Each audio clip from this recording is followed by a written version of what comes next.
Savage Joy here with the Unruly Hour. Tonight, I'm so glad to have our friend, Mr. Proud Socialist, Ryan Knight. A lot of you guys know him from Twitter.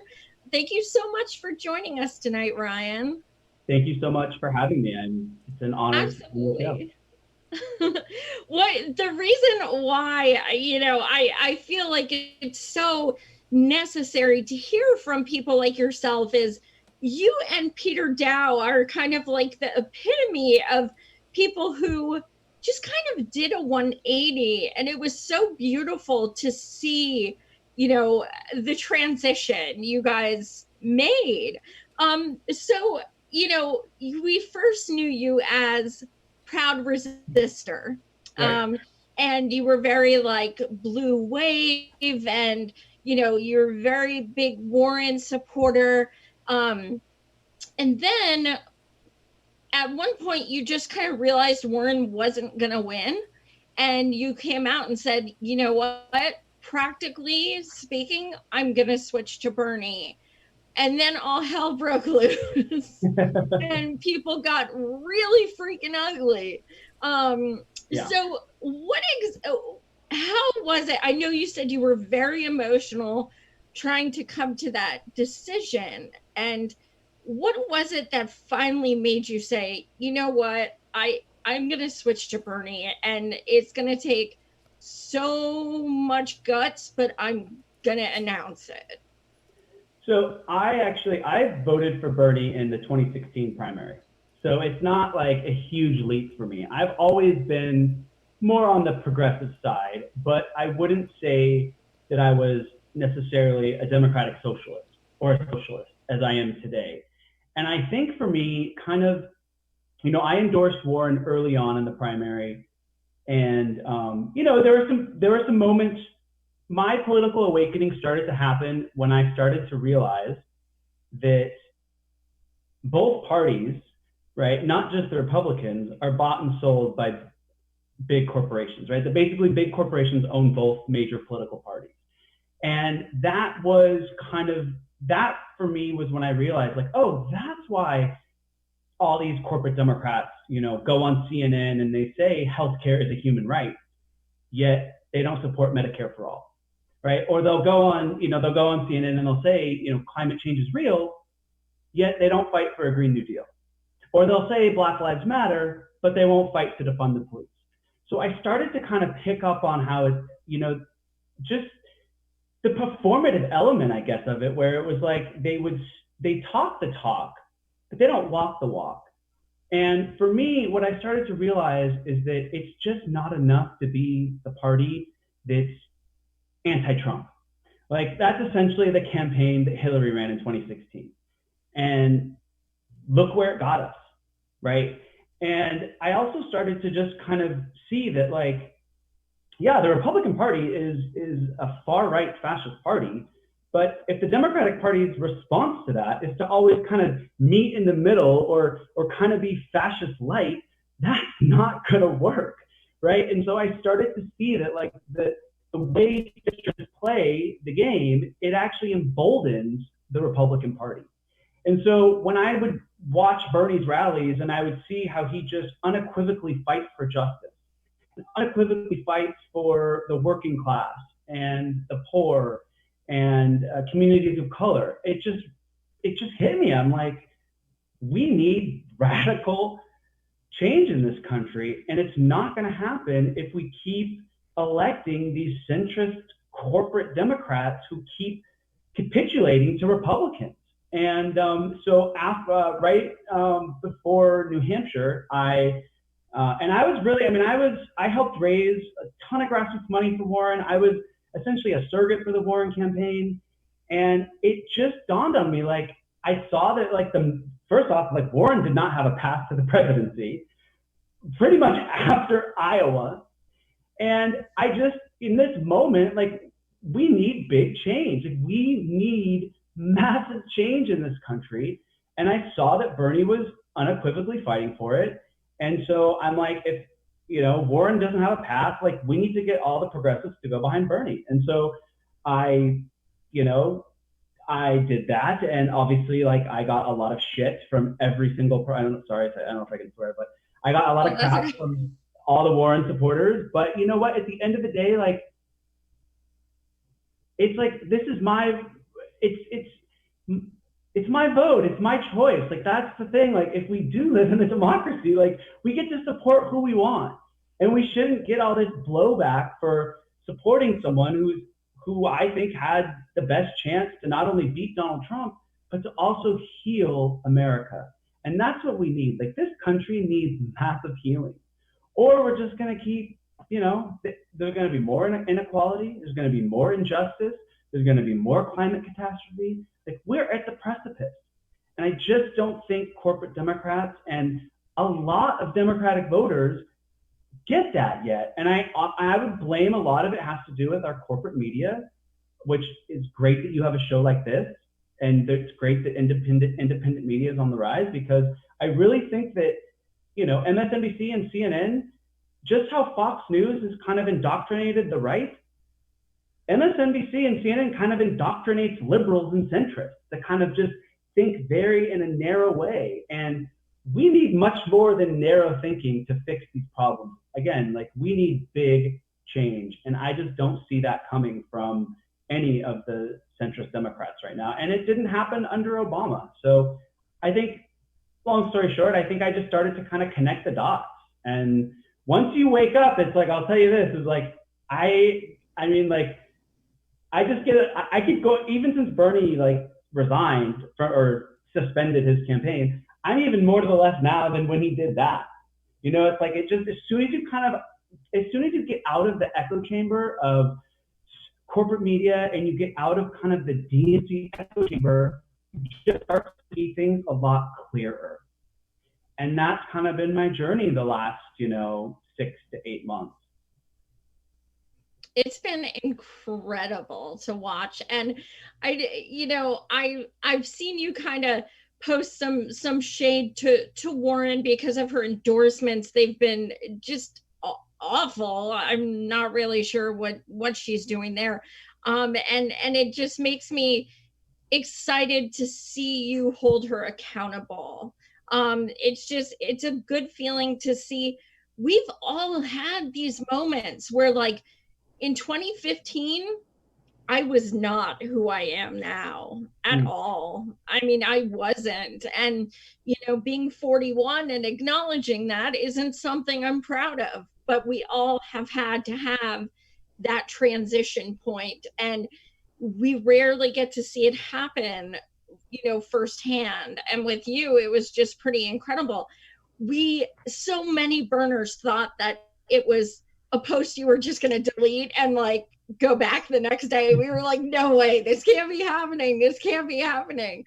So it was beautiful and it was welcome and it was, it was great. And it made us so defensive of the way people were coming at you. I mean, the, I some of it was like, oh, you're being sexist because you're ditching a woman, but you were really, I mean, not only do burners feel that he's the superior candidate, but there was no pathway for her to win. It was not feasible.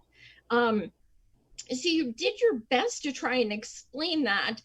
And people, you still get comments here and there every day, and Oh, you just I still hear it from certain Warren people, and yeah, it just our politics has become so tribal. And what's sad to me is like what I think a lot of centrists don't realize, and what I see now is like it was never even about Bernie. It was about justice. It was about justice for the working class. It was about justice for the poor. It's about justice for communities of color that are being murdered by our police. It's about justice for our planet. And I just think that, again, I think that people are I also think there's this thing where like the whole point of kind of the human experience is to like continue to grow and expand, and as you get new information to kind of expand your views. And I think sometimes like in America, everyone just kind of stays again very tribal and very stuck in their way of thinking and their way of seeing politics. And okay, this is the candidate we're all supposed to get behind, so let's just all get behind him. But like, maybe that's not the right person to get behind. Like, and there's never, especially with this whole vote blue no matter who thing. It's like it took policy out of the discussion.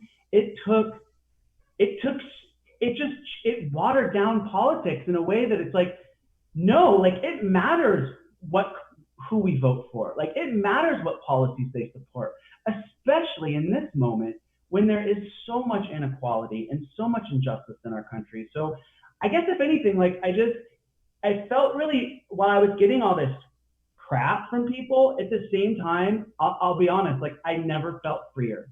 I just felt this permission to like, I just felt free. And it felt like, also people were so mean. And like right now there's like, they've got like troll accounts. There's like 5 different troll accounts that use my pictures. And now they're like sharing pictures of me shirtless in my early 20s and like kind of shaming me, like almost like very homophobically shaming me because I am gay and talking about Grindr and like, and then they built this website to shame, no joke. Like there is an entire website that someone spent time and money on that's all about me, and it's a bunch of lies, and I won't even share what the website is because I don't want to give it any attention. But my point is like what ended up happening is like whoever was behind all that, I think they thought they would like intimidate me or scare me and get me to kind of be quiet, and because I just enjoy, I just had Shahid who's running against Pelosi, and I've been endorsing a ton of like super either Democratic socialists or real progressives who support Medicare for all and don't take any corporate PAC money. So I literally think they thought that they were going to kind of like quiet me down or like, with all of this hate. But what ended up happening, I was like, when people blast you in such a way, it's like, okay, whatever. They've all said everything they could ever say about me and I'm still here. So it just kind of made me go the other way. Like, I don't really care what people say now because at the end of the day, again, it's about justice. It is about living in a country where, where 2 people don't own half of the nation's wealth, where 78% of Americans aren't living paycheck to paycheck, where the black-white wealth gap has not changed since 1968. It's as wide today as it was in the civil rights movement. Like, we've got major problems, people, and we're not going to solve them with the same incrementalism and the same smaller forms that centrists have been peddling now for the last 40 years. It's just not going to work. And so when you finally wake up to that, it's invigorating. And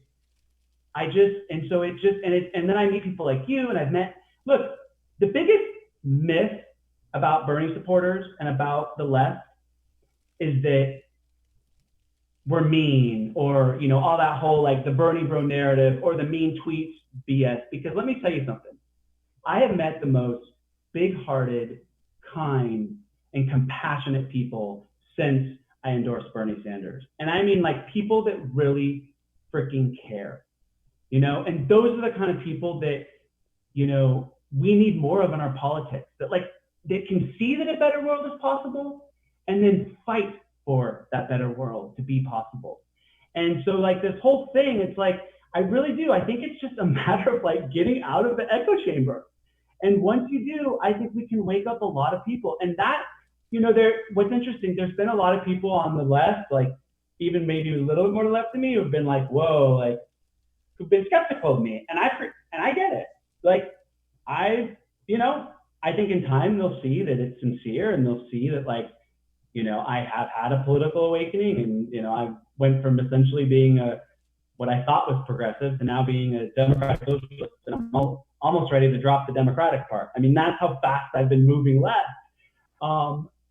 And yeah, I think that this is now our moment. I think that we've watched what the Republicans have done to the country. They have just, predatory capitalism, and now it's basically fascism, what they're pushing. We've watched how centrist Democrats and corporate Democrats, what they've done to the country. And I really think it is time for us to move left. And it's time for us to move to a new era of politics where human welfare and planetary welfare comes before corporate welfare. and the corporate greed that drives so much of our politics right now. Absolutely. And I fully agree it is not me us, but with Bernie, him starting this entire revolution, him making millions of activists, and creating this thing, this animal that we've never seen in our lifetime, if he can't do it, are we just fucked? It's like, it's scary. It is very daunting because we have this hope, like, we know this shit ain't gonna happen with Biden. I mean, it's not. Yeah. If he wins, but it's not gonna be transformational. So it's not going to be a win for the people. What's that? Yeah, I'd say it's not going to be a win for the people. You know what I mean? Like it will be a symbolic win, like, oh, Trump is gone, which, yeah, I mean, we've got to get Trump out of the White House, but we also have to fight for real change. And so it's like, I think sometimes Democrats, again, they think it's like sports, like, oh, there's the red team and the blue team. And, oh, you know what I mean? Like, oh yeah, if the blue team wins, we win. But like, no, like we win when we pass Medicare for all. We win when we sign a Green New Deal into law. Like we win when working people are treated with dignity and can earn a living wage. And, you know what I'm saying? Like that's when we win when we have a policing system that's not racist and that's not murdering Black people in their car outside of Wendy's. Like that's when we win. And we're so far from that. And so I hear you about the discouraging part. But I guess, I don't know if I see it with new eyes because, again, like this transformation happened for me in the last, 6 to 8 months. I do think that we are going to have some big wins, hopefully tomorrow in New York. And I think that what Charles Booker is doing in Kentucky is absolutely just phenomenal and transformative. So again, I get it. I think like, look, I want every corporate Democrat out now, and I want like an entire, Congress, or at least the Democratic Party of all Democratic socialists right now. But I also understand that like we just got to do this one seat at a time.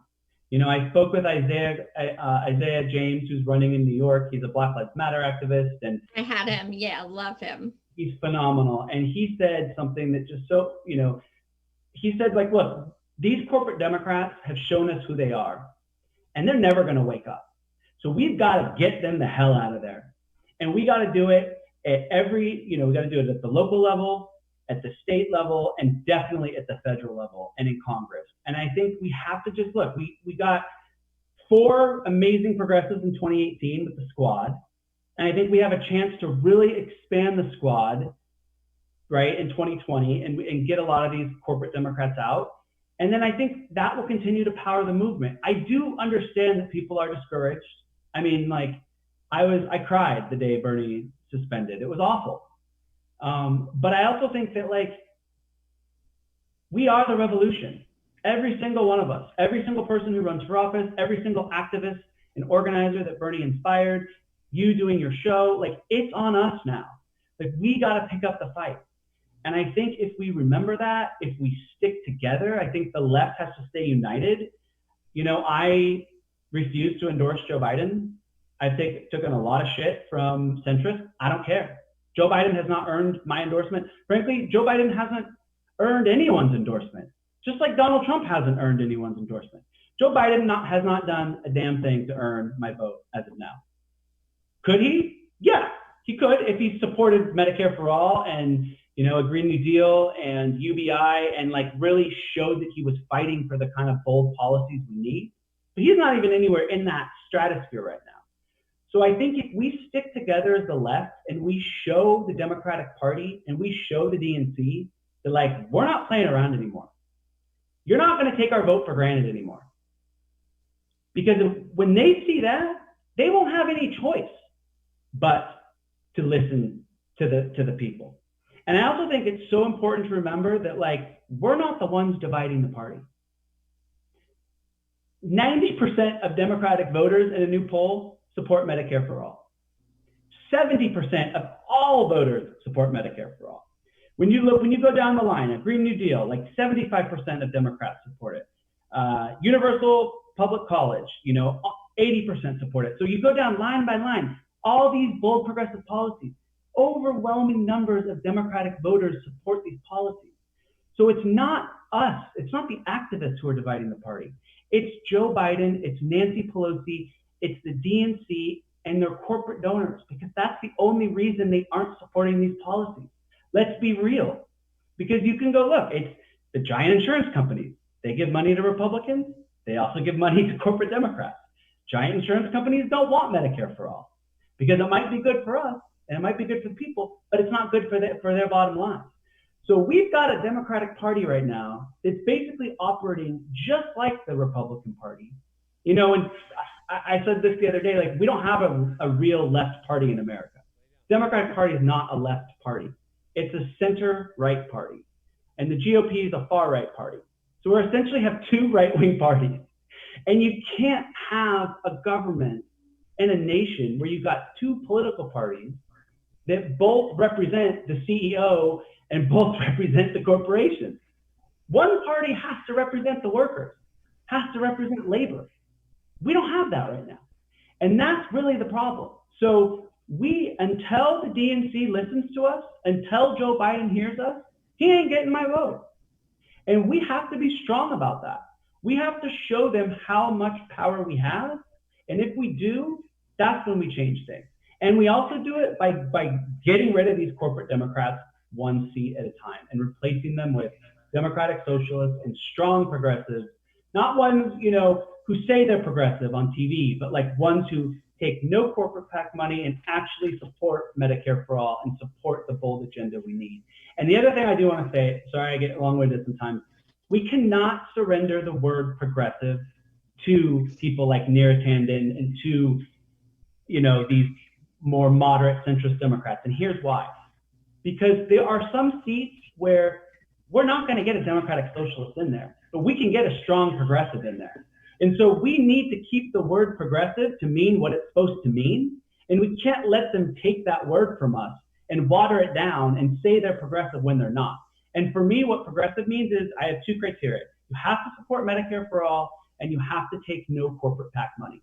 Those are my two things. And if you qualify for those, you're a progressive. Now, a democratic socialist, you're going to support a lot more than that. And that's what I want. And that's what we need all up and down the tick. But like right now in Nebraska, we have a real progressive running who supports Medicare for all. And we have in Kentucky, we have a real progressive in Charles Booker running there.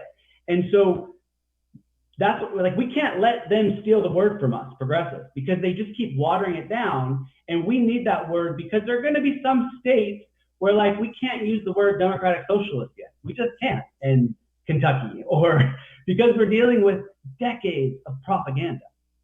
The American people should be scared of capitalism, right? Because look what capitalism is doing to them. And they should embrace socialism. But we've got to start using messaging to get them to understand that, to get people away from this predatory capitalism and move them to this democratic socialism that is humane, that is just, that is compassionate. And that process of getting them there, it's going to take a lot of work. And one of those is not surrendering the word progressive to these people who aren't progressive. Absolutely, right on.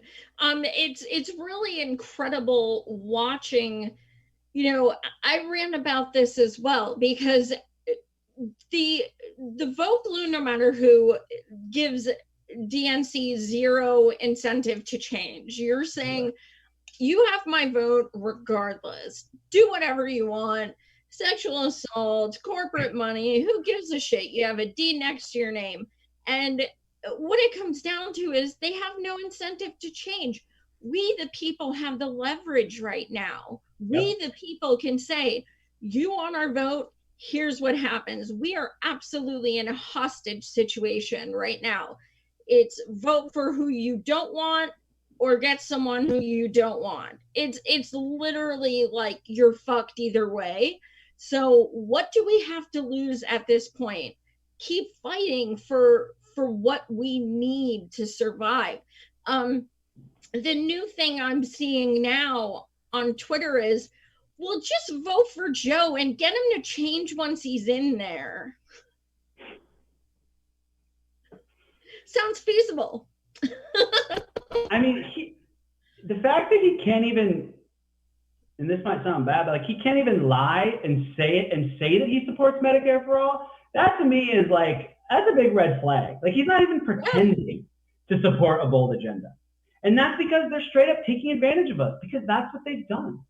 And I again, you're absolutely right. Like we have to show them the power. Our vote is our power, and we cannot allow them to. We cannot be held hostage to them anymore. And also like I have to say this, like because I did vote for Hillary in 2016. And the DNC and Hillary and all them after she lost, they crafted and manufactured an entire narrative for the reasons they lost, but none of them were actually the reasons they lost. Hillary Clinton lost because she resisted the real change that we needed, even in 2016, to heal this nation. She did not have an economic message for working people. She did not go to Pennsylvania, Wisconsin, Ohio. I mean, she did in Pennsylvania. Like she did not campaign in the state you need to campaign in to win. And so here we are 4 years later, and the Democratic Party had 4 years to kind of understand that and understand the economic hardship in this country and understand the racial injustice in this country. And what is their message right now? Joe Biden's entire message is that Trump is bad and that he's not Donald Trump. That is the lowest bar in political history. Not being Donald Trump, like, okay, great, yeah. Like, and the other thing is like, I see his campaign and all these ads and they're telling me how bad Trump is. I'm like, no shit, Sherlock. That's like saying the sky is blue. Like anyone with 2 eyes and a brain knows that Donald Trump is bad. Now what the hell are you going to do about it? Like what are you fighting for? Not what are you against? Yeah, we're all against Trump. But what are you fighting for? And that's where the corporate wing and the centrists in the Democratic Party, they come up short because they're not fighting for anything. They're fighting to maintain the status quo. They're fighting to maintain all their donors, their corporate donor banks. That's what really they're fighting for. And so when you wake up and you see that, you see how just corrupt, essentially, the Democratic Party has become. And I also think it's important, I know most of your viewers probably know this, but like the Democratic Party didn't always used to be this corrupt. Like at one point, FDR really kind of got us on a good path, the New Deal, and all the labor unions and the 40-hour work week and setting up a minimum wage and, getting Social Security and Medicare. Like we were progressing for a moment after the Great Depression.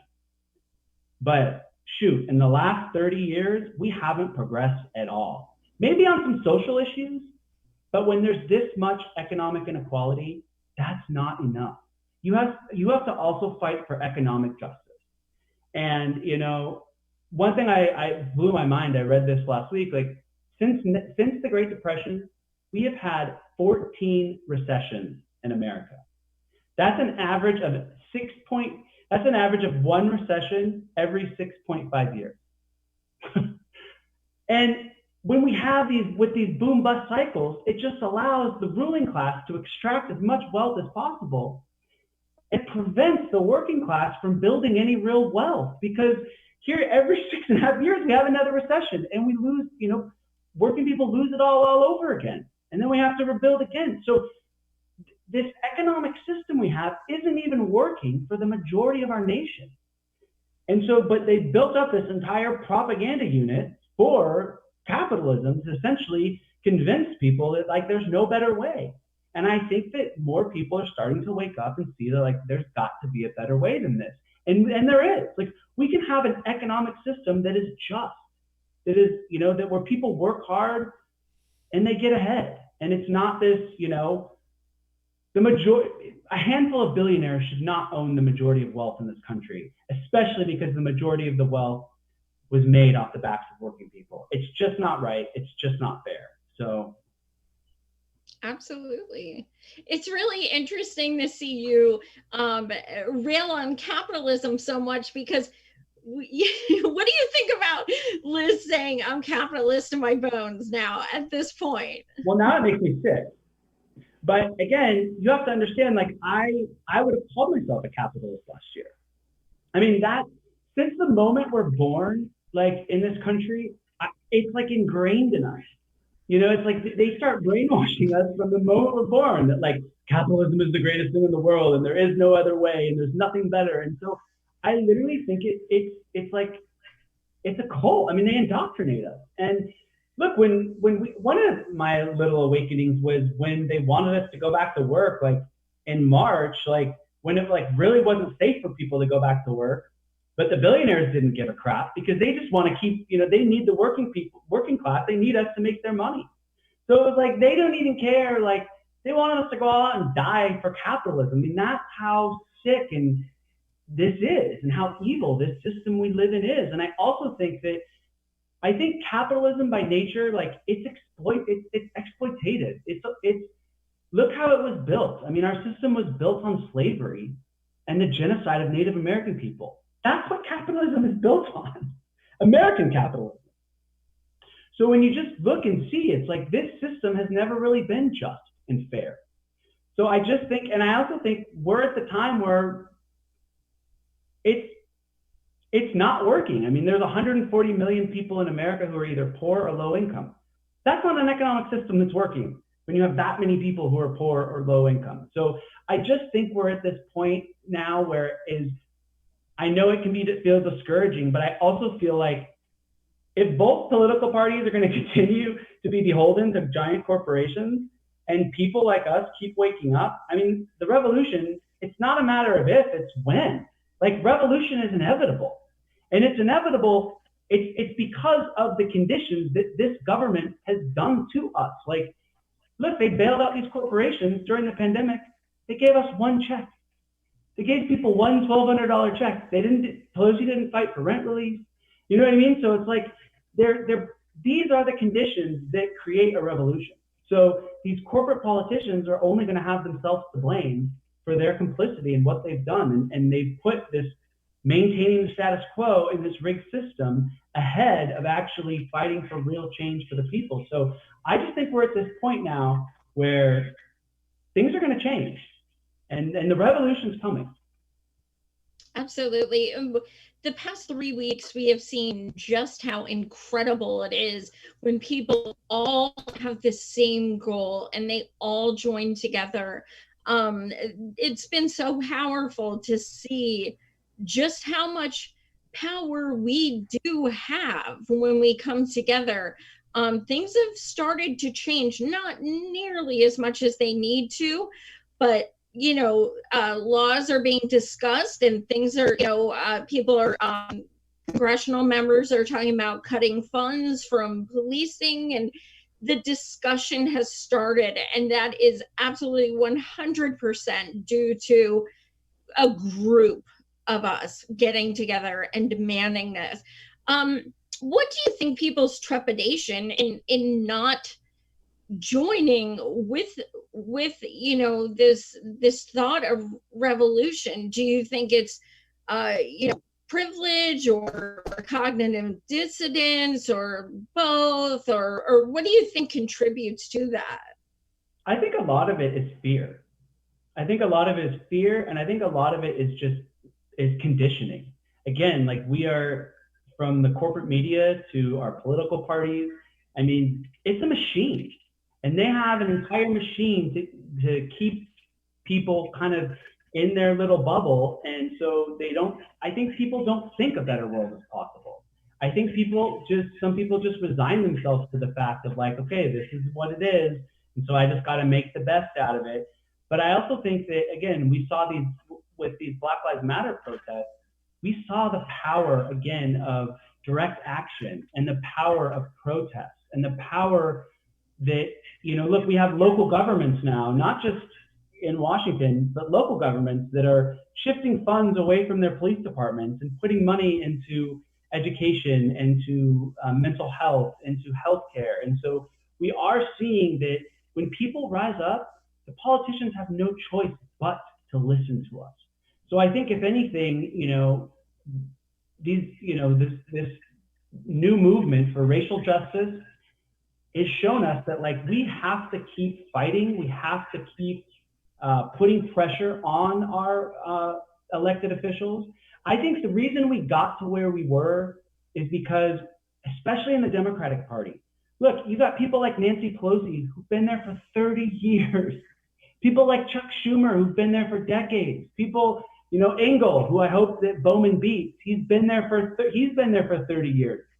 I mean, at some point you got to look at these voters and like, why do they keep electing the same corrupt politicians year after year? And I think that to me, it's like, in a party that calls itself the Democratic Party, the voters aren't demanding better from our elected officials. And you know what happens when we don't demand better from our elected officials? Corporations and their lobbyists, they're demanding better, and they're getting all of the demands that they have.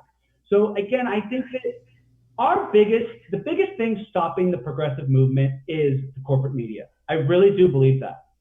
I really believe without CNN and MSNBC giving Biden that huge boost, I mean, he basically didn't.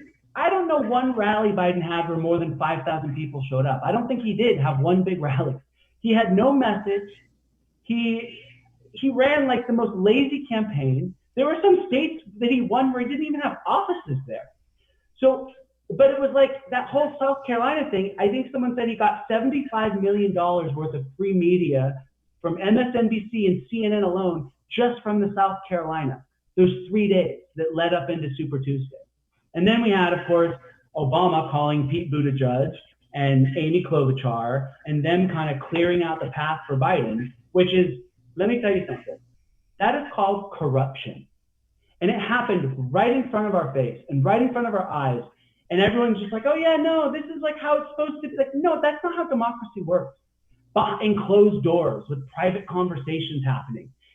What did they offer Pete Buttigieg? Because look, Pete Buttigieg was going to get some votes on Super Tuesday. So again, the one thing though is like, we should have been ready for that. The corporate wing of the Democratic Party, this is how they do it. Like, next time we got to know, like, they did all that. But that to me is the corporate media is our biggest thing stopping progressive change and stopping the progressive movement. So what does that mean? That means we need more independent media like your show and like my podcast that you can listen to at Anchor, on Anchor. It also means at some point, like, we need to get some kind of media organization for the left that, like, and unfortunately we don't have that because the billionaires who own the media organizations, there's not like any really good billionaires who like just want to like actually like invest in left politics, right? Because we want to tax their wealth at a very high number, right? So that's kind of how do we beat that? And I guess the way we beat the machine is with people power. And I guess, that's why we can't be deflated. That's why the left has to stay united, because they want us to be kind of pointing fingers at us. And, that's like, I see some people like will call out AOC, and I couldn't. We need to hold our officials accountable. But at the end of the day, like, the left has to stay together. We have to stay united behind Medicare for all, a Green New Deal, and universal college, UBI, the bold agenda that is going to bring economic justice and racial justice to this country. And so if we stay united and we continue to support these down ballot progressives, we continue to have this people power and continue to build the movement, then they can't divide us. But that's when they win, when we start to fracture and we start to say, well, nothing matters. Because then look, when we say nothing matters after Bernie gets out, we have a chance to like maybe elect 20 really strong progressives and really kind of put some more power behind AOC and Ilhan and Rashida Tlaib. And it's a lot different when there's like 4 or 5 of them than if there's like 25 of them. It's strength in numbers. So we've got to stay united behind, yes, I think building a people's party. I think we need a people's party. I know Nina Turner's had conversations with people about building a people's party. I am in all support of a real people's party. That's a labor party, that's a workers' party. But while we're doing that, that takes some time. So like in this cycle, let's support these progressives who do support Bernie's agenda. Let's fight for them, and let's try to continue to also, so it's like a 2-tiered strategy. You continue to vote out as many corporate Dems as possible and replace them with socialists and progressives, but then we also try to organize and maybe build a People's Party to put even more pressure on Biden and more pressure on the DNC. It's all about applying pressure and not surrendering our power. Absolutely.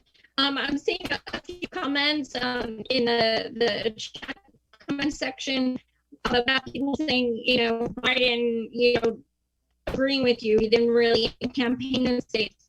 I live in Pennsylvania. I went to Iowa for 5 weeks to volunteer for Bernie, completely on my dime with some donations for some burners. And for 5 weeks, I marched in -6 degrees and knocked on doors and made thousands of phone calls. And nobody in the 4 campaign offices I went to around Iowa had ever met a single Biden supporter, had a single phone call, nothing. He had one office in Iowa and it closed before we even had caucus. So that's why he came in 4th. As you said, everything changed once, they had everyone else drop out. And I think, what it comes down to as well is Obama nostalgia. Obama was before Trump started, and Trump made everything bad. Everything was magical before that. So let's revert back to Obama, which means Joe Biden. And I feel like that where so many people are going with him. What do you think about the prospect? And all of us have kind of thought about this for like literally over a year.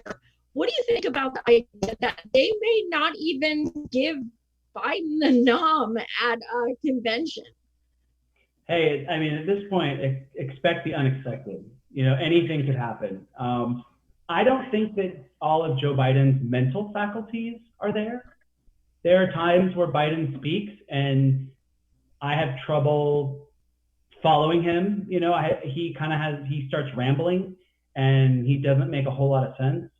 I want to touch on what you said about Obama because I voted for Obama twice, and I see Obama very differently today as I saw him in 2008 and in 2012. And here's why.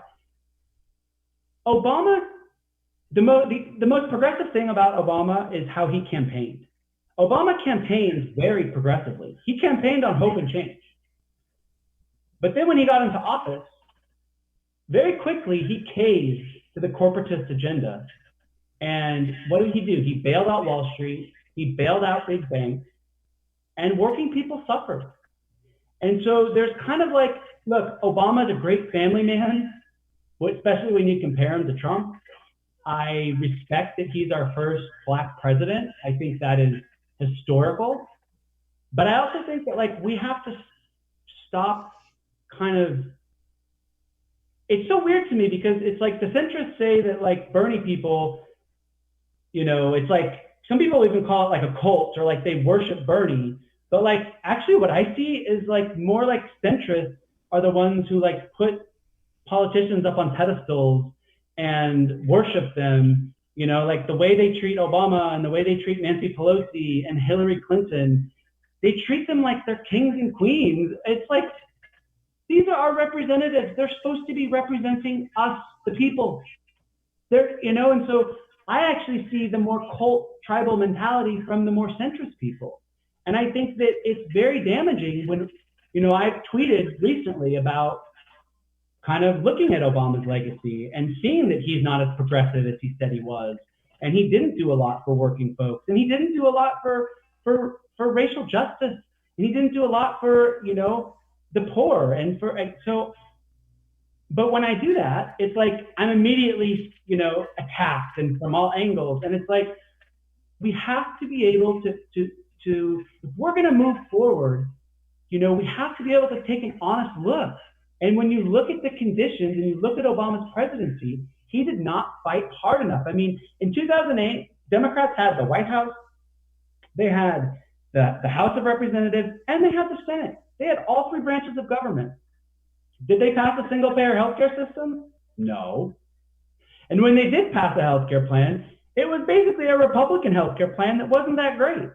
It was based on Romney care. So we've got to, but I think that's part of Joe's allure is everyone thinks that Obama, was this incredible transformative president, but he didn't transform the conditions in this country for the working class and for communities of color and for the poor. And what ended up happening is injustice just got worse and inequality just got worse.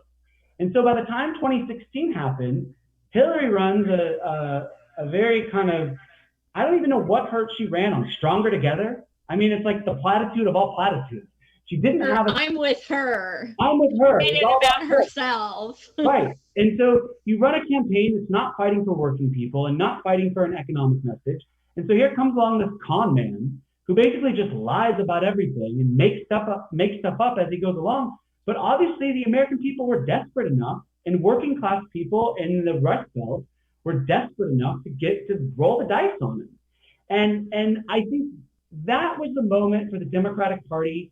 If you lose to someone as corrupt and racist and idiotic and as Donald Trump, that should be the moment that like your party takes inventory and is like, oh shit, we just lost to Donald Trump. Like we need to get better. But it wasn't. It was all scapegoating. It was, oh, it was Bernie's fault. There were people blaming Susan Sarandon as if Susan Sarandon has that much power to shift an election. It was Russia's fault. It was everyone's fault, according to Hillary and according to centrists, except the person who actually lost the election, which was Hillary Clinton. And in the real world, not in the centrist world or the corporate Democrat world, when you lose, it's your fault, right? Like Hillary lost. That was Hillary's fault. Now, if Joe Biden loses and can't beat one of the worst presidents in history, that's going to be Joe Biden's fault. That's not your fault. That's not the left's fault. And so we've got to get out of this. Like the corporate Democrats feel so entitled to our vote that they think they can take the left for granted, like Hillary did in 2016, and take our votes for granted. And then when they lose, blame the very voters that they took for granted. Like that's not how logic works. You cannot blame the very people that you didn't reach out to when you lose. And so we've got to demand better, we've got to be strong, and we've got to just fight for our convictions. What the left believes in is righteous, it's justice, it's economic equality, it's racial justice. We believe that's what we believe in. So we've got to just stick with what we believe in and stick with our principles and don't sell them out like they do. And if the centrists at some point are going to have to come over and be like, you know what, rather than moderate our message to appeal to these mythical Republicans that don't exist, like there is not enough Republicans, right, to beat, I mean, newsflash, Republicans vote for Republicans. So there's not enough moderate Republicans to swing a national election. So if we stick to our principles and we hold tight and we stay united, the corporate Democrats are going to become dinosaurs and they're going to become extinct and they're going to have to listen to the will of the people. And I think we just have to continue to build these coalitions, support candidates like Shahid and Charles Booker and Jen, who's primarying Wasserman Schultz. Debbie Wasserman Schultz has got to go. Jen down in Florida is amazing. Jen Perlman. So I think what we're doing is right. And now we just got to keep doing it. Absolutely. I digress a bit, but Jesus, hi Jesus, sending love. He wants to know if you have knowledge of MMT. Of what? MMT, modern monetary theory. I do not. Oh, okay. Yeah, I used to talk about it on my prior show, Economic Truth, about how we have the money to do any of these programs that they say we don't have money to afford, essentially. So I just wanted to know.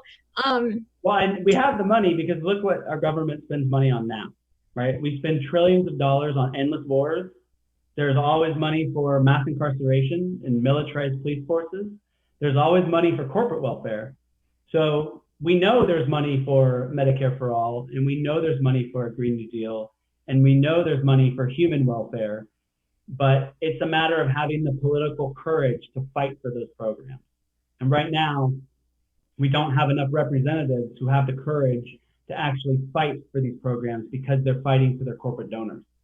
So, I mean, I'll have to look into MMF. I'm going to Google that when I get off the show. But I know there's the money. It's just we don't have representatives who have the courage that want to actually fight for these programs that we of course we can afford. Absolutely. I have one of your screenshots up. This was from today, from Twitter. I cannot take centrists and liberals seriously anymore. I advocate for Dem socialist and progressive candidates who support the bold agenda that America needs to move forward. And this somehow translates into me being a Trump supporter. MSNBC and CNN have fried their brains. I get it too. Like, we all get it. You don't want Biden, you must love Trump. That is the most simplistic way, like, that there's no thought behind it. They act like we've never heard it, and we're going to have some huge, epiphany with that. Oh my God, I must be a supporter. I don't like Biden.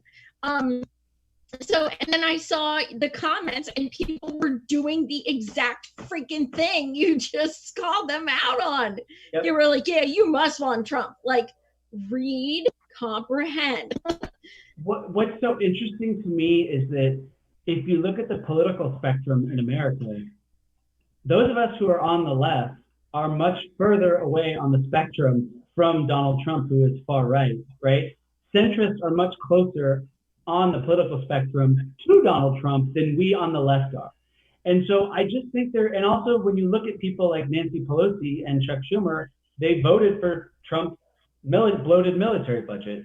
They voted to give him more police powers recently. You know, they're voting for his agenda. The left doesn't support Trump's agenda. We don't want a fascist police state. We don't want to give him more police powers. We want to live in a democratic socialist society. So I think it's laziness. I think they aren't able to have a coherent argument. I think they're not used to people being to the left of them. One of my awakenings was that when you're in this moment where it's clear that Donald Trump is a fascist and the Republican Party is pursuing a fascist agenda,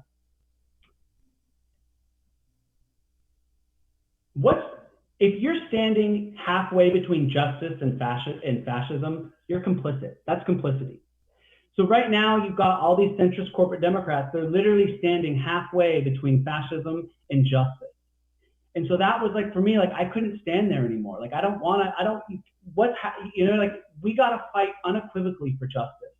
And I think, again, that's why Hillary lost. That's why Democrats lose. You've got the Republicans who unapologetically fight for their fascist, white nationalist agenda. And then you've got Democrats who run away from the progressive agenda that the voters want. They're literally like, it's like they're suppressed. It's like voter suppression against your own party. The majority of voters want Medicare for all. They want a Green New Deal. They want universal college. And yet these Biden and corporate Democrats are running away from policies that will get people to turn out and vote. So what ends up happening when you got one party that's feeding its base exactly what it wants in the Republican Party, and then you got the Democratic Party that's running away from what its base wants, their base turns out in overwhelming numbers, and our base feels deflated. The left is deflated. And so the country just keeps moving further and further to the right. And we're not going to stop this rightward movement until we have Democrats who actually fight for justice and fight for progressive policies and fight for the fundamental change we need. You can't go halfway right now. This is not the moment to stand halfway between fascism and justice. So that's what's just so, when they accuse me of being a Trump supporter, and I'm always like, wait, how many Trump supporters or how many Republicans are socialists? How many Republicans support Medicare for all? It's just not a coherent argument, right? Obviously, the agenda that I advocate for and the candidates I advocate for are not Republicans, and they're definitely not, they're not, it's not Trump. It's just, we want a Democratic Party that actually represents the people again, and not these giant corporations and not the billionaire class. And right now, the Democratic Party is Republican light, and they are a center right party. And until they move to the left, it's going to be more of the same. Nothing will change. As Joe Biden said, it's the most honest thing Joe Biden has said in his entire campaign. When he said to a room full of rich donors, nothing will fundamentally change if he gets elected. And it's exactly what terrifies me, because the privileged, the centrists will go back to brunch. Trump's gone, so they think, oh my God, everything's great again. No, it's not. Nothing's good. Injustice is still at an all-time high. Inequality is still at an all-time high. We have the climate crisis bearing down on us. And they're just going to go back to brunch and act like everything's great. That's my fear with Joe Biden. And I also think the real resistance will begin when Joe Biden wins. That's when you will know who the real people, who the real resistors really are. Because when he wins, we are going to have to be louder than ever. And because he's not going to support the agenda that we need to turn this country around. So we're going to have massive amounts of rallies and direct action and organization and pressure put on him, because we're not waiting anymore. Like, the time for change is now, and we're not going to take this status quo centrist incrementalism anymore. Absolutely. And this is really selfish of me to in a way, and I'm kind of embarrassed to admit this, but of course I want Trump out. All of us want Trump out. He's garbage. But the added benefit of having Biden win would be, these people, well, first of all, we wouldn't be vote shamed anymore, so that's good. But the other thing is, people would have to have that rude awakening. Like, holy shit, nothing did change. Black people are still getting murdered, and people are still dying without health care. And they would have to have, right now, it is so easy to blame everything on Trump.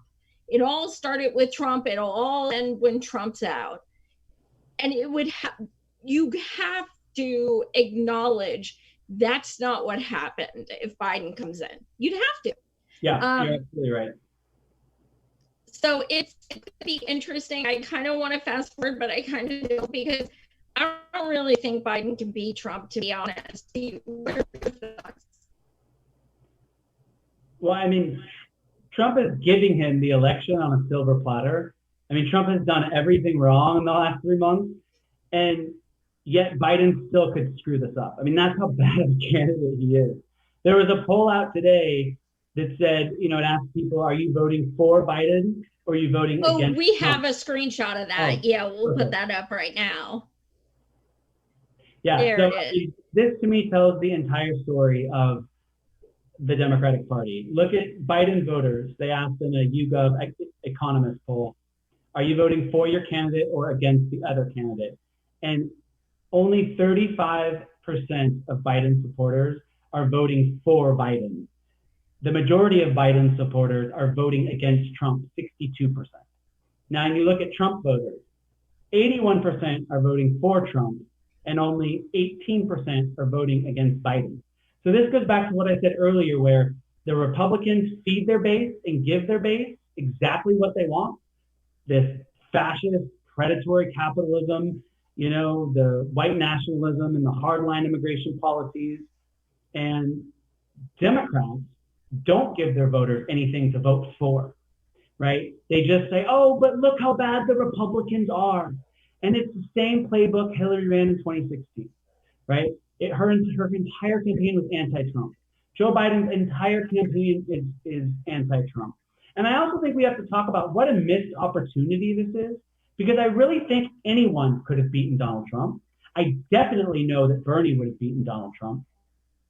And we would have actually not just beaten Donald Trump, we would have had a change agent in the White House who was actually using the biggest bully pulpit in the world to fight for Medicare for all, and to put pressure on Congress to pass a Green New Deal, and to actually, that's what we're missing out on now. And I also think we have to be really clear about this. For 2 election cycles in a row, moderate voters in America have voted against the fundamental change that we need to heal this country. And I think we need to be very clear about that, because I think it's very, it's easy to make fun of Trump supporters, and there's so many people make fun of all these Trump supporters. Let's start looking at these moderates, especially white moderates. And you know who warned us about white moderates? Was Martin Luther King Jr. He said the greatest stumbling block to progress wasn't the KKK or the white or the racists. He said it was the white moderates, because they know better, but they don't do better. These white moderates, they know better, but they don't vote any better. And so for 2 election cycles in a row, moderates have, again, they've resisted the change that we need to heal this nation. And I think that is very important. Again, the DNC is really good at crafting their narratives and all that. Our movement in the left has to be very clear about that no matter what happens in this election, if Biden loses, it's not because of the left. It's because Biden resisted the fundamental change and the progressive policies that we need to heal this nation. That's why he lost. Because it's just that simple. And so until we have a Democratic Party that actually wants to fight for the people, we're going to be in this constant tug of war, and the Republicans are going to keep getting stronger and stronger, because look, they know, the Republican Party knows who it is. It fights. I disagree with pretty much everything they stand for, but they fight for what they believe in, and they do it unequivocally, and they all are on the same page with their messages. Whereas the Democrats, half our party doesn't want to do a damn thing, protect the status quo, and the other half of us actually want to fight for real change. And so for me, it's clear that the moderate voters in America, they're the ones who gave us Trump, they're the ones who could give us Trump again, and they're the ones who are stopping real change from happening in this country. And I do want to add, because I think it's so important, it just hit 100 degrees in the Arctic this past weekend. 100 degrees in the Arctic for the first time in history. So in addition to having this racial injustice crisis and this police brutality crisis, in addition to having an economic inequality crisis, in addition to having this pandemic and this health crisis, in addition to having a cost of healthcare crisis and no one can afford healthcare, we also have a climate crisis bearing down on that. So the time of just the time for small ideas and status quo politics and incrementalism, we are so far beyond that. So we need real change now. And if Biden's not going to support that, I'm not going to support Biden. Absolutely. We have, I believe it's the gentleman who commented on our profile on my Twitter, Cameron Kilmeister. Ron, you've been so on point during the chat, fantastic and insightful. And on that note, I was actually going to say, I feel like I'm talking to a version of myself, because I feel like I'm for the first time, I sort of agree with every single thing he said. Not to give myself props, but I was saying that anyway. So, thank you, Cameron. I know you subscribed to us today, so thank you so much. Ryan, I feel like we could talk for 5 more hours. Why don't you give people your info, where they can find you, your Twitter, your podcast, email, anything like it. Yeah, so you can follow me on Twitter at Proud Socialist, and you can listen to my podcast for free every week. I record on Fridays, and I always have a new down ballot progressive or a Democratic socialist who's running for Congress. It comes out Friday afternoon, and it's at you can go to anchor.fm/amped-up, and that's AMPED and then up.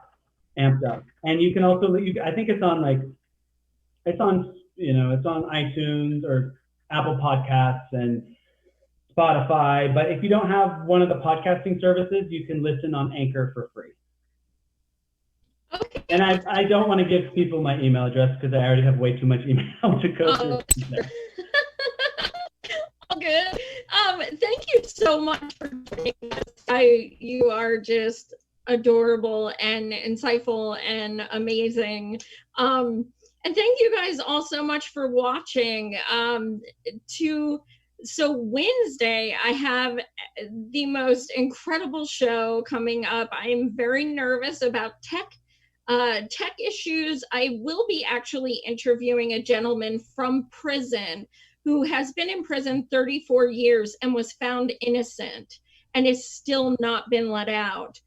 So his Innocent Project gentleman will be joining us, as well as his lawyer. And Gretchen Whitmer is the one who's holding up his release. And as you guys know, she's one of the VPs in the running. So now more than ever, it's so important to tune in Wednesday. This man's life has just been and now he has COVID because they won't let him out of prison, even though he's been found innocent. So it's this whole big ordeal. It is the most convoluted and screwed up story. It's just unreal. So that's going to be Wednesday. And I just talked to Mike Figueredo from Humanist Report, and it seems like I'm going back for a fourth time. I will be joining him on June 30th, which is the day that Peter Douche, aka Nate's Liver, aka Path the Burner, and my book comes out for pre-order. It's a parody on the resistance. So yeah, we rip new assholes of Nancy and Nira and all your favorites. So yeah, we're cracking our asses off, like writing it. So I hope reading it, you guys will laugh as well, because it's been pretty damn therapeutic for us. But I digress. Taking Out is my friend's band, Start Making Sense. They're a Talking Heads cover band. So thank you guys so much, and thanks again, Ryan. Best of luck with everything. Thank you, and sorry if I was too over chatty. Sometimes I get really chatty. No. Like, you interview people. The worst is when you're like, you get yes or no answers. I appreciate this. Well, thank you, and I look forward to your book. I'm definitely going to read it. Thank you so much. Take care. Bye-bye.